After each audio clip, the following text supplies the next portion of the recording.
5-year-old Lucy Miller had been practicing her speech for 3 weeks, standing in front of her bedroom mirror every night, rehearsing the exact words her mother Sarah had asked her to deliver if she ever got the chance to meet Taylor Swift. Tonight, at Madison Square Garden, surrounded by 80,000 screaming fans, Lucy was finally going to fulfill the most important mission of her young life, delivering a message that would save not just her mother's reputation, but her understanding of her own worth as a person. Before we dive into Lucy's courageous interruption that stopped one of the world's biggest concerts, I need to ask you something.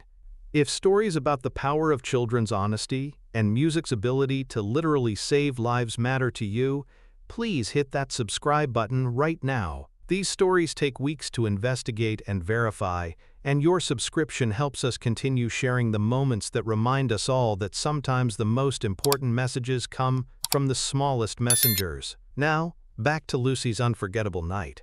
Sarah Miller had been struggling with severe postpartum depression for the first 2 years of Lucy's life, reaching such a dark place during her pregnancy that she had seriously considered ending both her own life and her unborn child's. The only thing that had consistently brought her comfort during those desperate months was Taylor Swift's music, particularly Shake It Off, which had somehow managed to penetrate the fog of depression and remind Sarah that she could overcome whatever was weighing her down. "When I was pregnant with you," Sarah had explained to 5-year-old Lucy just weeks before the concert, "Mommy was very, very sad. Sadder than I had ever been in my whole life. But Taylor Swift's songs helped me remember that I was strong, and that you were going to be the most wonderful thing that ever happened to me." Lucy, with the directness that only children possess, had asked, "Did you tell Taylor thank you for helping you?" "No, sweetheart," Sarah had replied. "I never got the chance to tell her how much her music meant to us."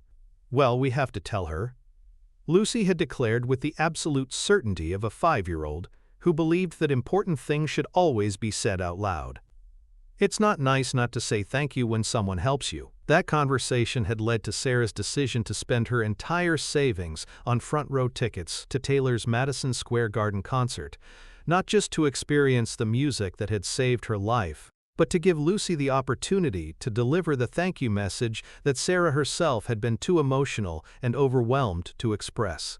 On the night of the concert, Lucy had worn her special purple dress, the one that sparkles like Taylor's outfits. She had insisted and carried a handmade sign reading "My First Taylor Concert," written in crayon with careful 5-year-old penmanship. But more importantly, she carried the words her mother had helped her memorize, words that Sarah believed needed to be heard not just by Taylor, but by anyone who might be struggling with similar darkness. The concert had proceeded normally for the first hour and a half, with Lucy dancing and singing, along with the infectious joy that only small children can bring to experiencing live music. She had been particularly excited during Love Story, standing on her chair and singing every word while Sarah watched her daughter experience the magic that music could create. It was during the bridge of Love Story, as Taylor sang about Romeo and Juliet finding their happily ever after, that Lucy decided she couldn't wait any longer to deliver her mother's message.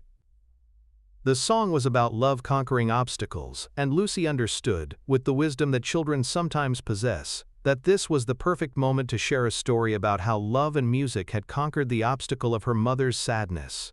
"Taylor, Taylor," Lucy called out, her small voice somehow cutting through the sound of 80,000 people singing. "I have to tell you something." Sarah tried to gently pull her daughter back into her seat. "Lucy, honey, we can't interrupt the concert. Taylor is working." But Lucy had made a promise to deliver her mother's message, and 5-year-olds take promises very seriously, especially when those promises involve saying thank you to someone who helped their family. "But Mommy said I have to tell her," Lucy protested, squirming away from her mother's gentle grasp. "She said it's important." Before Sarah could stop her, Lucy had climbed over the barrier and was running toward the stage, with the determination of someone who understood that some messages couldn't wait for convenient timing. Security personnel immediately moved to intercept the small figure in the purple dress, but Lucy was quick and motivated by a sense of mission that made her surprisingly difficult to catch. "Taylor, Taylor, stop, it's very important," Lucy shouted as she reached the edge of the stage, jumping up and down and waving her arms with the desperate urgency of someone who believed she had something crucial to communicate. Taylor, who had been moving across the stage as she sang, noticed the commotion and the little girl at the front. She could see security converging on Lucy, and she could hear the small voice calling her name with an intensity that suggested this wasn't just typical fan excitement. Taylor stopped singing mid-verse, raising her hand to signal the band to pause. The music gradually faded as she walked to the edge of the stage and knelt down, bringing herself closer to Lucy's eye level with the instinctive understanding that sometimes the most important conversations happen when adults make themselves small enough for children to feel heard. "Wait," Taylor said into her microphone, her voice carrying to every corner of Madison Square Garden. "I think Lucy has something important to tell us." The arena fell completely silent. 80,000 people stopped singing, stopped moving, stopped breathing, all focused on the tiny figure in the purple dress standing at the foot of the stage. Lucy looked up at Taylor with wide, earnest eyes, suddenly overwhelmed by the magnitude of the moment and the sea of faces watching her, but still determined to fulfill her promise to her mother. "Hi, Taylor," Lucy said in a small voice that was picked up by the arena's sound system, making her words audible to everyone in the venue. "Hi, sweetheart," Taylor replied gently, her voice soft and encouraging. "What did you want to tell me?" Lucy took a deep breath, remembering her mother's words and the importance of her mission. "My mommy said I have to tell you thank you." "That's very sweet," Taylor said, smiling warmly. "Thank you for what?" Lucy's voice grew stronger as she remembered exactly what her mother had told her to say. "She said to tell you that your songs saved her life when she was very sad. She said when I was in her tummy, she listened to your songs every day, and they made her feel better." The arena was completely silent now, the weight of this innocent revelation settling over everyone present like a blanket of understanding about the profound impact that music could have on people's lives. "She said she was going to give up," Lucy continued, her 5-year-old voice carrying the gravity of words she didn't fully understand but knew were important. "But then she heard 'Shake It Off,' and it made her dance with me in her tummy, and she decided to be brave." Taylor's eyes filled with tears as she processed what this little girl was telling her. This wasn't just a cute fan interaction. This was a testimony to the life-saving power of music, delivered with the pure honesty that only a child could provide. In the front row, Sarah was crying as she watched her daughter deliver the message she had been too emotional to share herself.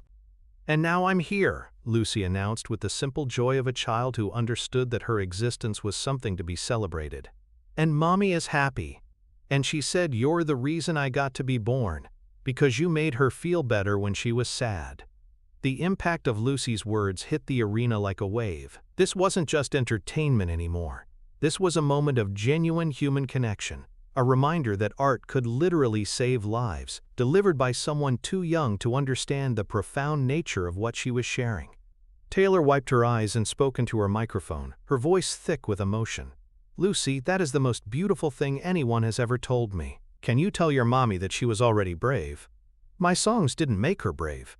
They just reminded her of the bravery that was already inside her." Lucy nodded solemnly. "I will tell her. She's right there."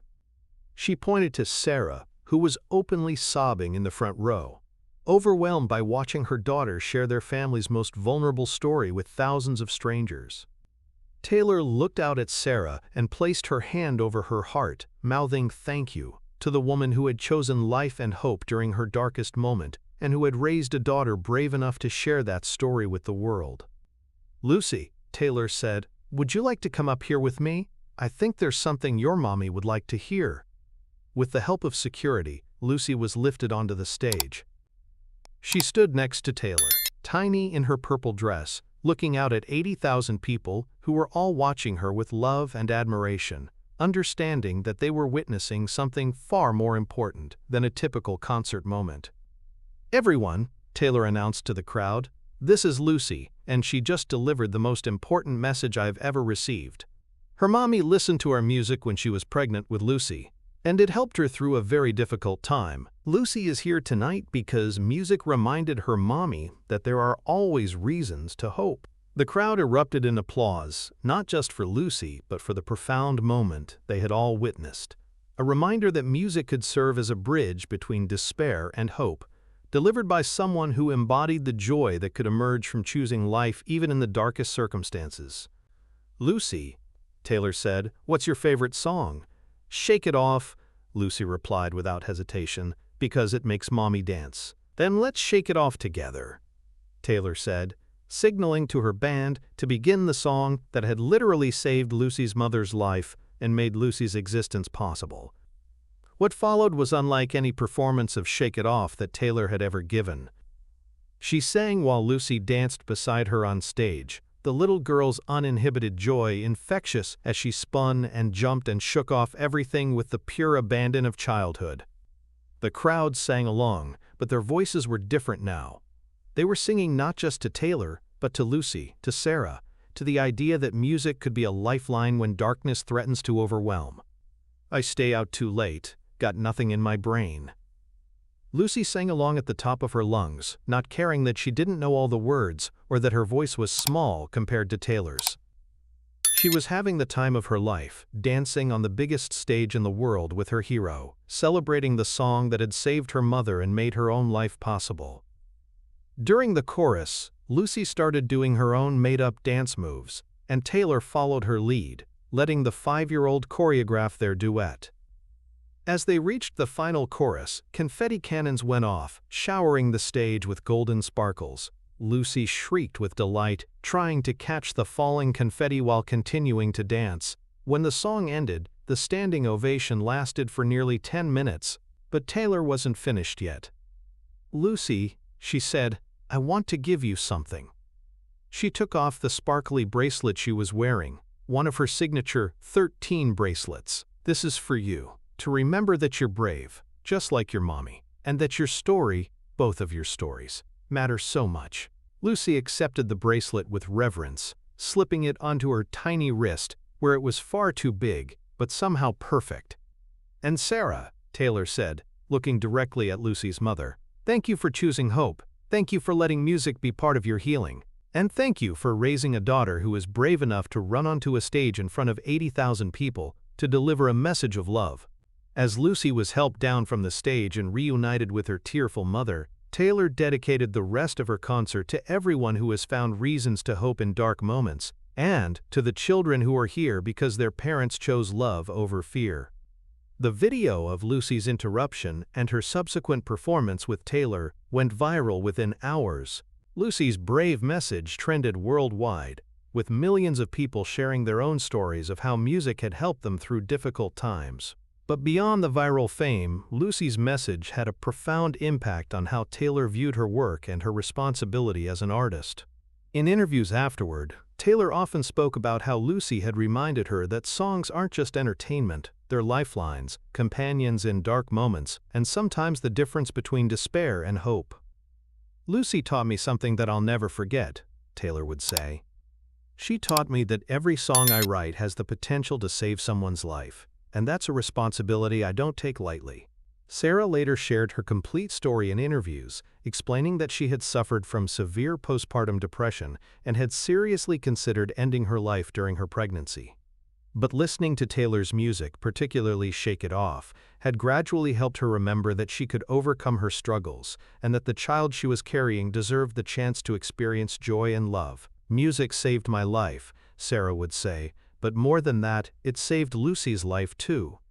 Every time I hear Shake It Off now, I remember that choosing hope was the best decision I ever made, and that Lucy exists because I found the strength to believe that things could get better." The story became a powerful reminder that artists never know how their work might impact someone's life. A song written in a studio could become a lifeline for someone thousands of miles away. A melody created for entertainment could become a reason to keep going for someone in their darkest hour. Lucy grew up to become one of Taylor's most dedicated fans. But more importantly, she grew up knowing that she was loved, wanted, and that her very existence was a testament to the power of hope and the courage of her mother. Years later, when Lucy was older and understood the full weight of what she had shared that night at Madison Square Garden, she would say, "I was just 5, so I didn't know I was saying something important. I just knew Mommy told me to thank Taylor, and I always do what Mommy says. but now I understand that sometimes the most important messages come from the smallest messengers." Taylor continued to carry Lucy's message with her throughout her career, often speaking about how a 5-year-old had taught her the true power of music and reminded her that every song she wrote had the potential to save someone's life. And every time she performed Shake It Off, she thought of Lucy dancing beside her on stage, shaking off sadness and embracing the joy that her mother's courage had made possible. Sometimes the most important interruptions come from those who don't know they're supposed to wait their turn. Lucy Miller's decision to run onto Taylor Swift's stage proved that children often understand the urgency of gratitude better than adults, and that some messages are too important to wait for convenient timing. Her mother Sarah's story, delivered with the pure honesty that only a 5-year-old could provide, reminded 80,000 people that music isn't just entertainment, it's medicine, hope, and sometimes the difference between choosing life and choosing despair. The most beautiful thing about that evening wasn't just that Lucy got to dance with Taylor Swift, but that her courage to speak up created a moment that reminded everyone present that our art, our words, and our willingness to share our stories can become lifelines for people we may never meet, and that sometimes a child in a purple dress carries the most important message any of us will ever hear.